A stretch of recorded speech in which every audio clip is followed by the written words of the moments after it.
Hey everybody, Sean here again, and I'm selling my A6300. The reason I'm selling it is because I've got the Nikon Z50 or Z50, depending on where you are and how you pronounce it. Now, before I sell the A6300, I just want to talk really quickly here about using adapters on this camera, because there might be a lot of you who have a Sony camera or other camera brands, and you might want to use other lenses. The reason I use the adapters is, so this is an FTZ adapter, and adapters basically allow you to change your mount. So you can take a lens, like this 105mm AIS lens from Nikon. It's an f2.5 105mm that you can buy on eBay for maybe $200 US, maybe $300 US. Fantastic lens, all manual focus and aperture though. But the great thing is with an adapter like this FTZ adapter, I can use it on the Nikon Z mount. So the reason that I would want to use an adapter and throw it onto my Sony camera that I'm saying goodbye to was because as a Nikon photographer, I have a whole whack of Nikon lenses, including some amazing old school AIS lenses like this one. Alright, so here's a bunch of shots I've taken with that lens. That's like a 105, that's a 50mm 1.2. Here's a couple more with 51.2 on the Sony. All of these pictures are taken on the Sony, not really edited too much. That's straight out of the camera, that's the 105. And then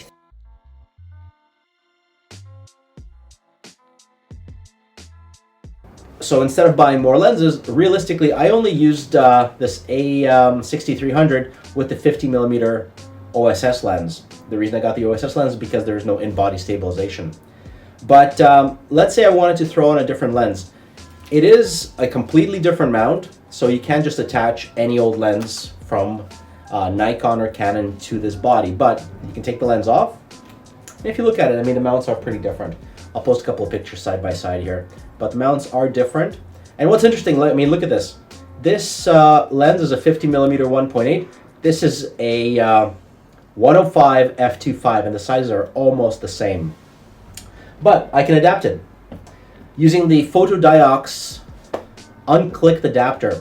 Now what this does is it is an adapter that will take the Sony mount on the A6300 or the A7, A9 and allow you to connect a Nikon lens to it.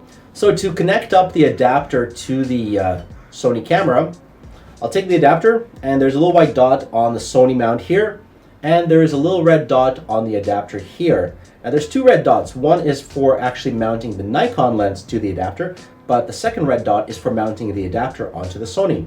So I'll line it up with the white dot on the Sony and turn it clockwise. Once you've got that click, you know the adapter's on.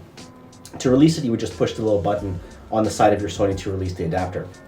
Next step, can I mount my Sony onto this? No, it just won't fit. So once I've got the adapter on, the next step is to throw on the Nikon lens. So you can do this with pretty much all AIS, AI, F and G series lenses. I recommend that if you are going to adapt lenses, you get a D series or the Nikon F lenses in the AI or AIS types. The reason for that is aperture ring here, which you can manually set the aperture.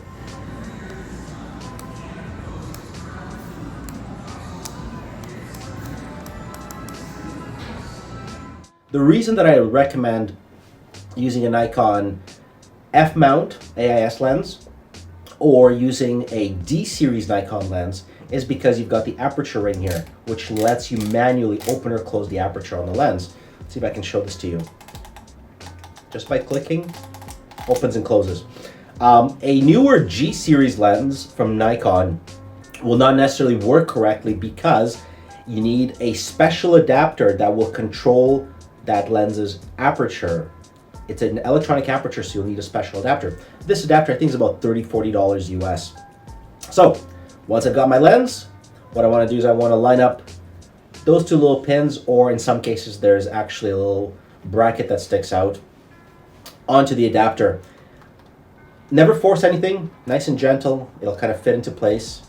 Just find that spot, so there you go, the lens is in. And now the lens turns counterclockwise. Heard that click? That means I've got the lens mounted. And so at this point, I'm able to use live view to focus and to take pictures. I can also control the aperture using either the aperture ring that's on the lens. So here it's fully closed. Here it's opened all the way up. Once the aperture is set on the lens, it's going to be fixed to that. Now, if you're doing some video work, this adapter is actually an unclicked adapter, which means that if I close the aperture all the way down, I can use this ring, the blue ring here, to open or close the aperture as I see fit. And if you're rolling video, this is actually very, very useful because you don't have to do the manual clicking here. Use this ring to open or close the aperture. So you should be able to see that here. So I close the aperture or open the aperture.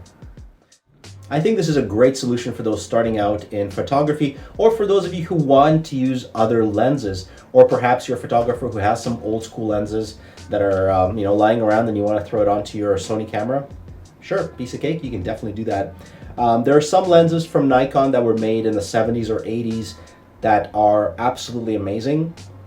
The quality of the shots through those lenses is pretty incredible, and there you go. You can just use the adapter and adapt it onto the camera. The only disadvantage to using it in this fashion with the adapter is you have to be working in manual mode. So you have to know what ISO you're shooting at, you have to know your shutter speed, and then the final bit is the manual aperture setting.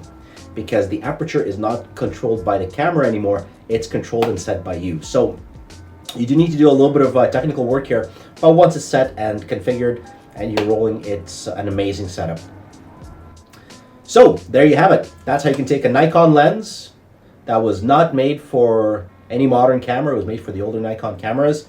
Use an adapter and attach it onto your Sony camera for some more variety in lenses, more variety in photography, and realistically getting 105mm f2.5. It's a very unusual lens. f2.5 or an f2.8 lens in a modern brand new setup. You'd be looking at hundreds, maybe thousands of dollars, definitely not $250 to mount it onto your Sony.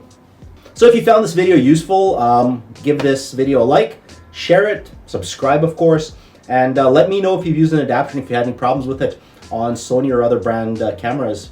I've used adapters adapting my Nikon glass onto Canon cameras as well.